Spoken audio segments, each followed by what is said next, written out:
Story time. From the time I was 10 years old, I knew I wanted to be a father. I wanted to have a ton of kids. I wanted to have 6 kids like my uncle, Robert, who I dearly loved, and I loved his family.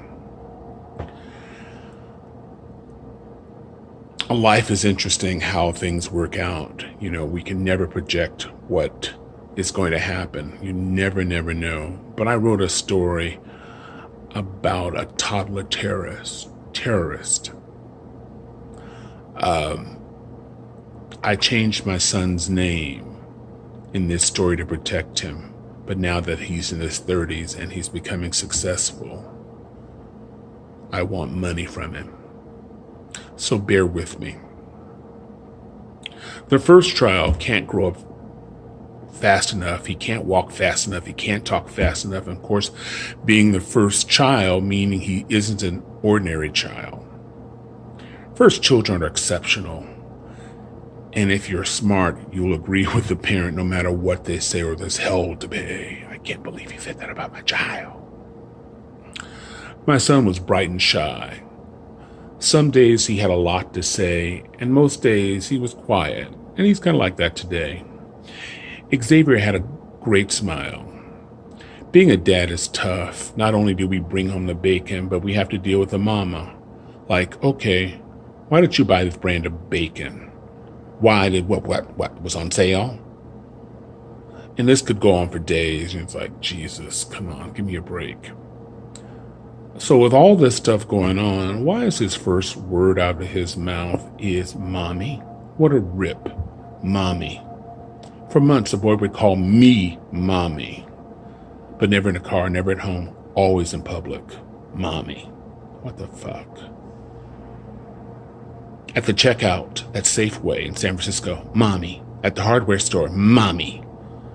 Hanging with my boys, mommy.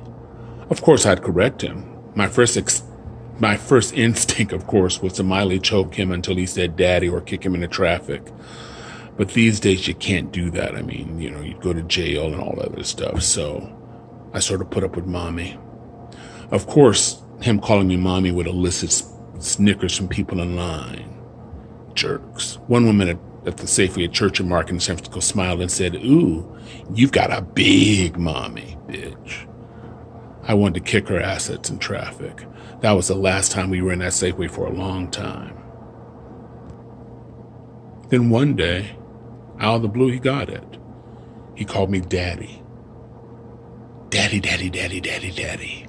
Church bells rang all over San Francisco. Daddy, yeah, finally he gets it. Cue spirit, scary music.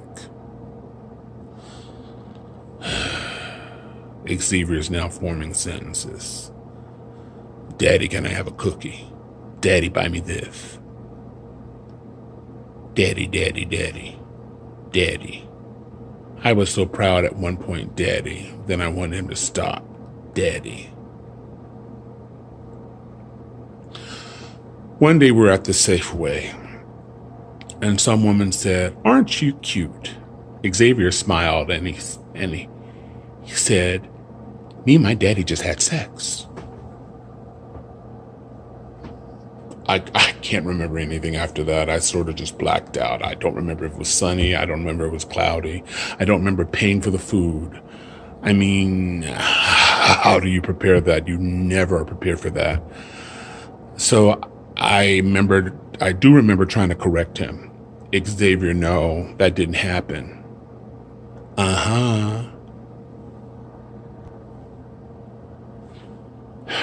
Like Al-Qaeda, you never knew where he would strike. You would never know where it would come out. But once he said it, your whole world was done. Boom! A mega bomb exploded, leveling you and your whole world. And you knew everyone was watching, calling authorities. That pervert. When that happens, you don't look up, you don't look around, you just walk straight. You grab him and you walk to where you're going. You don't want to make eye contact with anybody because everyone knows you're a pervert. Now, for some unknown reason, this never happened to his mother. It was a daddy exclusive, lucky me. It didn't happen every time we went out. You know, weeks, days would go by and nothing. I'm free. Then one day, the songs, birds are chirping, the songs, everything is going. You just love your son. But I discovered his triggers were just the same. A woman speaking to him at eye level. Someone is really enjoying that snow cone. Me and my daddy had sex. Aren't you cute? Me and my daddy just had sex. Hi, little boy. Me and my daddy just had sex.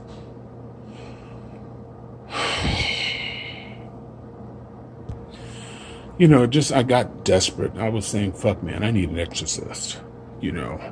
So I actually checked every phone book in the San Francisco Bay Area, every city, and I couldn't find an exorcist.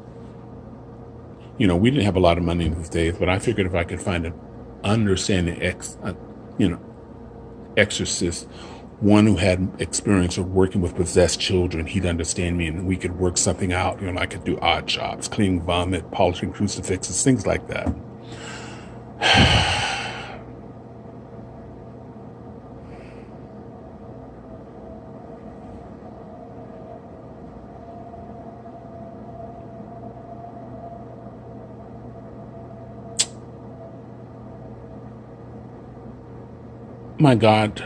My son's godparents, or should I say my godparents, were very religious, ultra religious. And I was proud of Xavier, you know. And one day I thought I'd dress him up and so to introduce him to my godparents, Bertha and Willie Lies.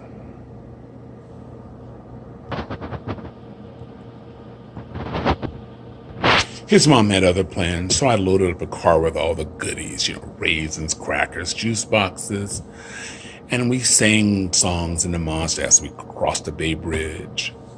My godparents were in their 70s, and they loved me, and no matter what happened, I could count on additional love. Hopefully. So with picture in hand, Xavier's in good spirits. And now the test. You have a fine boy. Wait for it. Nothing. A fine boy, handsome like his daddy. Nothing. Now, when you going to take your boy to church? You know the Lord. You are brought up in church. A true church with you and your family. You need to take your child and get this child to understand God. My godmother was right on cue. Xavier was walking around the house. He was exploring, you know, my godparents. They're old. They were okay with it. Cue scary music. It's been a long time since I was at my godparents' house. And my godfather diffs snuff. He spits the snuff into a large coffee can in the living room next to his recliner. Xavier finds a coffee can and spills the contents all over him. Silence. I don't know if you know this, but I'm part Egyptian and I have a small apartment by the Nile. So I looked at him. He's crying because he knows he's done something wrong. I'm looking at my godmother. I'm looking at my godfather. Nobody's saying anything, just watching this kid covered in snuff. Snuff. So I figured, being a good Christian woman, my godmother would grab him up, clean him up.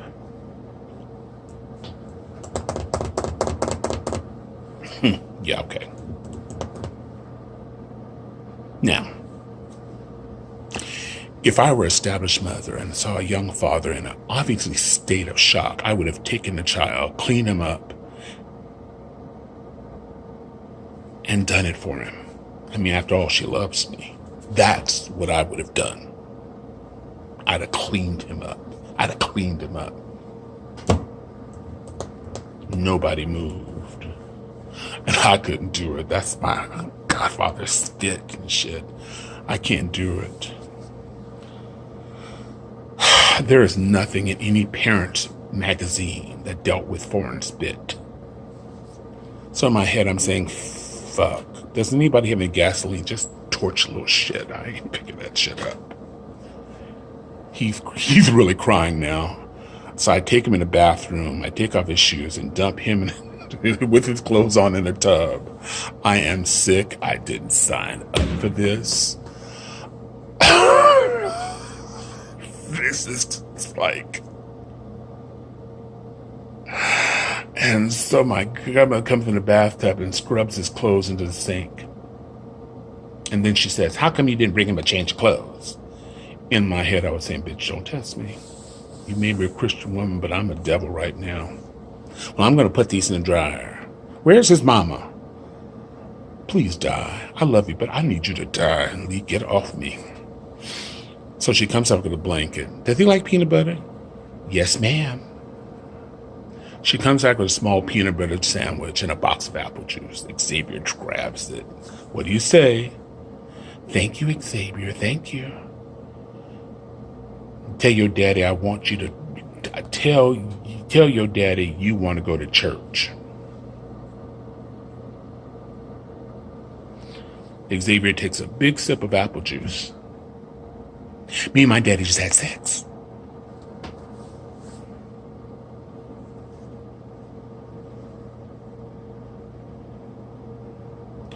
I stare at the walls in the bathroom. You do, my godmother says.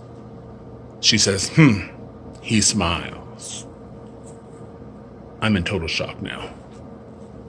Like, God, just blow up the house. Just let an asteroid strike us. I love everybody there, but I'm at the end. I'm at the end. So my godmother leaves the bathroom. Let me see if his clothes are dry. So she and my godfather go in the garage, have a little discussion. I know what's going on. You know when your parents leave the room together, especially the parents who can't stand each other, leave the room together. You know they're having a chat, and you know the chat's about you. My stomach is burning. To my surprise, Xavier, who doesn't, show emotion or anything like that, he just gave her a hug. It's time to leave. I thought I would, go on a family tour and take him around, but I'm good right now.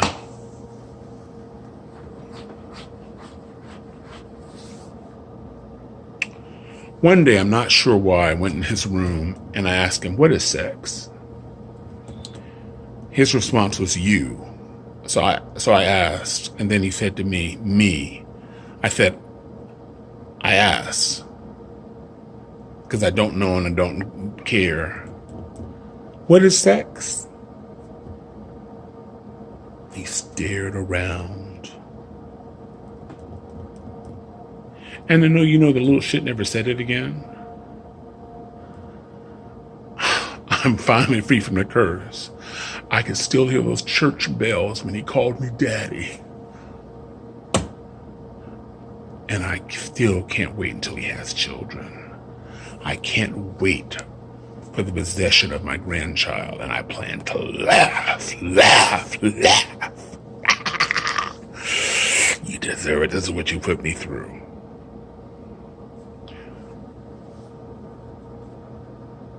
His mother thought all this was hysterical. When I told her what happened over at my godparents', she could not catch her breath.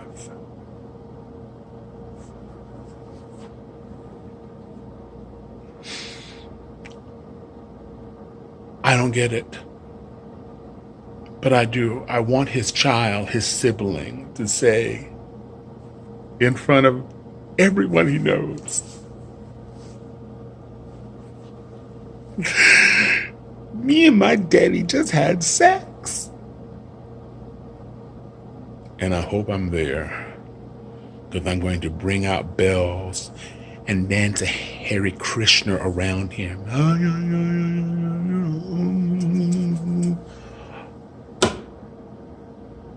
I love him. And he will find this funny. I still get angry, as you can tell. I still get emotional. But I love him to death. He's the greatest thing. He'd even be better if he buys me a Tesla, but we've discussed that. This is a Rodfather. End of story time. Wishing you love, joy, and happiness. I've hoped you've enjoyed my pain. And maybe even smiled at my pain. If you haven't hit that subscribe button, do so. Rodfather from Sacramento. Rodfather 916 from Sacramento. Wishing everybody love, joy, and happiness. I had a terrorist in my life. Yay! Bye.